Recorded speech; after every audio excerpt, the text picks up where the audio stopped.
Hi everyone, it's Donna from Shoot the Moon Creations. Thanks so much for picking my furniture flip video. In this one we're doing an awesome old wooden dresser that I got. It was kind of in an Art Deco style, but the lines weren't actually carved in, they were just like stickers on top. So I began by giving it a good clean, as I always do, removing the hardware, and then I painted 3 coats of a dark gray chalk paint. I mixed this color myself. I had some black and some white. So it turned out to be a nice dark gray. So one of the big things with this one were the drawer fronts. They were covered in a really thick lacquer. So I actually had my husband use his planer and plane the wood on the front of the drawers, and it turned out beautifully.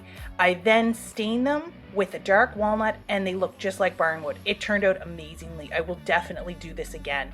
Then once I stained them, I then added new hardware and we were done. And this one turned out to be a beauty. I should say very, very handsome.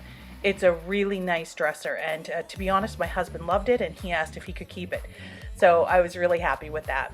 If you like this kind of video, please subscribe. I have many, many more to come, and I would love to have you as a subscriber. So thanks so much for watching, and if you have any questions, just leave them in the comments and I'll get back to you. Thanks.